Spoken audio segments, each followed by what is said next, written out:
ਅਮਿਤ ਸ਼ਾਹ ਤੇ ਨੱਡਾ ਕਹਿੰਦੇ ਪੰਜਾਬ ਆ ਰਹੇ ਨੇ। ਹਾਂਜੀ ਦੇਖੋ, ਇਹ ਪੰਜਾਬ ਆਉਣਗੇ ਹੁਣ। ਹੂੰ ਵੈਸੇ ਤਾਂ ਦੇਖੋ ਗੱਲ ਕੀ ਹੈ ਕਿ ਇਹਨਾਂ ਦਾ ਹੁਣ ਨਿਸ਼ਾਨਾ ਤੇ ਇਹੋ ਹੀ ਆ ਕਿ ਪੰਜਾਬ ਨੂੰ ਜਿੱਤਿਆ ਜਾਵੇ ਕਿਸੇ ਤਰੀਕੇ ਨਾਲ, ਤਾਂ ਕਿ ਇੱਕ ਹਵਾ ਜਿਹੜੀ ਆ ਉਹ ਫਿਰ ਦੱਖਣ ਦੇ ਵਿੱਚ ਵੀ ਸੈੱਟ ਕੀਤੀ ਜਾਵੇ। ਹੂੰ ਸਾਫ਼ ਆ, ਸਪਸ਼ਟ ਹੈ, ਕਿਉਂਕਿ ਜੰਮੂ ਕਸ਼ਮੀਰ ਦੀ ਹੁਣ ਇਹਨਾਂ ਨੂੰ ਬਹੁਤੀ ਟੈਨਸ਼ਨ ਨਹੀਂ ਹੈਗੀ। ਹੂੰ ਜੰਮੂ ਕਸ਼ਮੀਰ ਵਾਲਾ ਮਾਮਲਾ ਤੇ ਪੱਧਰਾ ਹੀ ਆ। ਜੀ ਸੋ ਇਸ ਕਰਕੇ ਇਹਨਾਂ ਦਾ ਜ਼ਿਆਦਾ ਜ਼ੋਰ ਹੈ ਜਿਹੜਾ ਉਹ ਹੁਣ ਪੰਜਾਬ ਦੇ ਵਿੱਚ ਲੱਗਾ। ਹਾਲਾਂਕਿ ਬੰਗਾਲ 'ਚ ਵੀ ਤੁਸੀਂ ਦੇਖਿਆ ਹੋਣਾ, ਬਹੁਤ ਜ਼ੋਰ ਲਾਇਆ ਸੀ ਇਹਨਾਂ ਨੇ, ਬਹੁਤ ਜ਼ਿਆਦਾ ਬਹੁਤ ਹੀ ਜ਼ਿਆਦਾ ਪੈਸਾ ਲਾਇਆ ਸੀਗਾ ਇਹਨਾਂ ਨੇ। ਹੂੰ ਤਾਂ ਉਦਾਂ ਇੱਧਰ ਵੀ ਆ ਰਹੇ ਨੇ। ਦੇਖੋ ਹੁਣ ਆਉਣਾ ਤੇ ਹੈ ਹੀ ਆ, ਕਿਉਂਕਿ ਇਹਨਾਂ ਨੂੰ ਇਹ ਆ ਕਿ ਸ਼ਾਇਦ ਸਾਡੀ ਗੱਲ ਜਿਹੜੀ ਬਣ ਜਾਏਗੀ, ਸੁਨੀਲ ਜਾਖੜ ਜਾਂ ਜਿਹੜੇ ਇਹ ਕੈਪਟਨ ਅਮਰਿੰਦਰ ਸਿੰਘ ਵਰਗੇ ਬੰਦੇ ਨੇ, ਕਿ ਹੌਲੀ ਹੌਲੀ ਚਲਾ ਦੇਣਗੇ ਇੱਥੇ ਭਾਜਪਾ ਨੂੰ।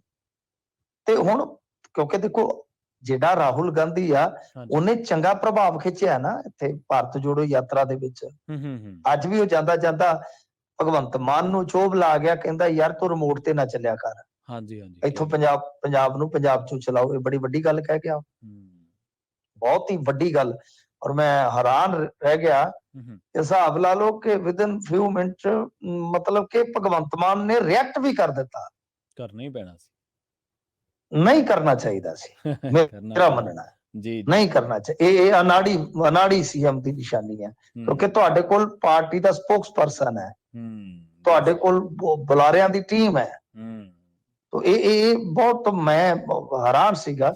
ਖੈਰ ਕਈ ਬੰਦੇ ਤੇ ਵੀ ਕਹਿੰਦੇ ਕਿ ਇਹਨਾਂ ਕੋਲ ਆਪਦੇ ਟਵੀਟ ਵੀ ਨਹੀਂ ਹੁੰਦੇ। ਕਰਨਾ ਹੀ ਰਿਹਾ ਨਾ, ਤੰਜ਼ ਰਹਿ ਕਿਵੇਂ ਸਕਦੇ ਸੀ? ਤੰਜ਼ ਕਰਨਾ ਹੀ ਉਹਨਾਂ ਦਾ ਕੰਮ। ਹਾਂਜੀ, ਮੈਂ ਕਿਹਾ ਤੰਜ਼ ਕਰਨਾ, ਤਾਸ਼ ਕਰਨਾ ਉਹਨਾਂ ਦਾ ਕੰਮ ਰਿਹਾ, ਉਹ ਰਹਿ ਕਿਵੇਂ ਸਕਦੇ ਸੀ? ਨਹੀਂ, ਇਹ ਵੀ ਸਹੀ ਹੈ, ਇਹ ਵੀ ਸਹੀ ਹੈ ਬਿਲਕੁਲ। ਉਹ ਬੰਦੇ ਦੇ ਅੰਦਰਲੇ ਕੀੜੇ ਨਹੀਂ ਮਰਦੇ ਹੈਗੇ।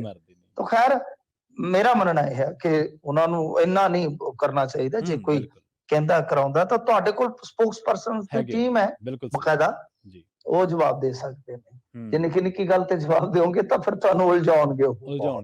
ਤਾਂ ਖੈਰ ਇਹ ਹੁਣ ਇਸੇ ਕਰਕੇ ਆ ਰਹੇ ਨੇ ਮੇਰੇ ਖਿਆਲ ਦੇ ਨਾਲ, ਕਿਉਂਕਿ ਇਹਨਾਂ ਦੀ ਅੱਖ ਵੀ ਤਾਂ ਉੱਥੇ ਹੀ ਹੈ ਨਾ ਕਿ ਜਿਹੜੇ ਇਹ ਕੁਛ ਜੱਟ ਚਿਹਰੇ ਆ, ਜਾਂ ਜੋ ਕੁਛ ਮਤਲਬ ਕਿ ਸੁਨੀਲ ਜਾਖੜ ਚੋਂ ਦੇਖਿਆ ਜਾ ਰਿਹਾ ਹਿੰਦੂ ਪਲੱਸ ਜਾਟ, ਇਹ ਮਤਲਬ ਕਿ ਇਹ ਤਾਂ ਸਾਰਾ ਕੁਛ ਹੈ। ਤਾਂ ਹਿੰਦੂ ਵੋਟ ਜਿਹੜੀ ਹੈ ਉਹ ਅਸੀਂ ਆਪਣੇ ਪੱਧਰ ਤੇ ਵੀ ਖਿੱਚੀਏ।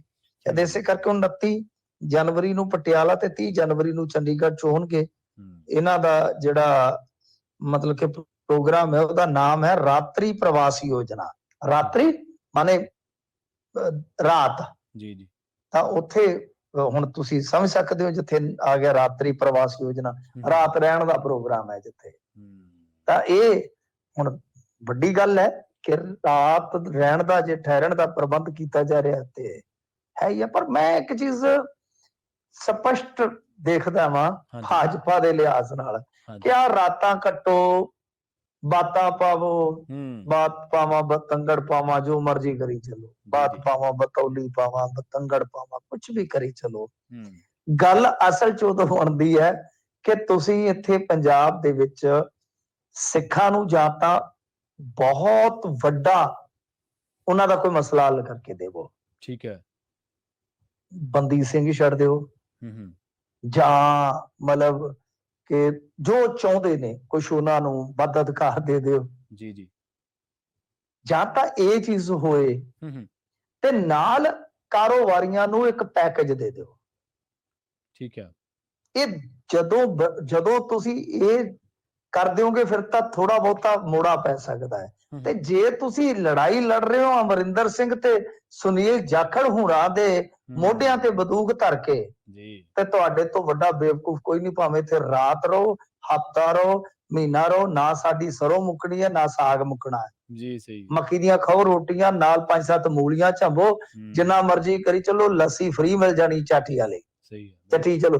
ਪਰ ਗੱਲ ਇਹ ਆ ਕਿ ਜਦ ਤੱਕ ਤੁਸੀਂ ਇਹ ਦੋਵੇਂ ਜਿਹੜੇ ਵਰਗ ਨੇ, ਦੋਵੇਂ ਵੱਡੇ ਵੋਟ ਵਰਗ ਨੇ, ਯਾਨੀ ਸਿੱਖ, ਉਹਨਾਂ ਦੇ ਜਿਹੜੇ ਮਸਲੇ ਉਹ ਜਦ ਤੱਕ ਤੁਸੀਂ ਉਹਨਾਂ ਨੂੰ ਐਡਰੈਸ ਨਹੀਂ ਕਰਦੇ, ਤੇ ਦੂਸਰੇ ਪਾਸੇ ਹਿੰਦੂ ਭਾਈਚਾਰਾ ਇੱਥੇ ਦਾ ਰੈਡੀਕਲ ਨਹੀਂ ਹੋਏਗਾ।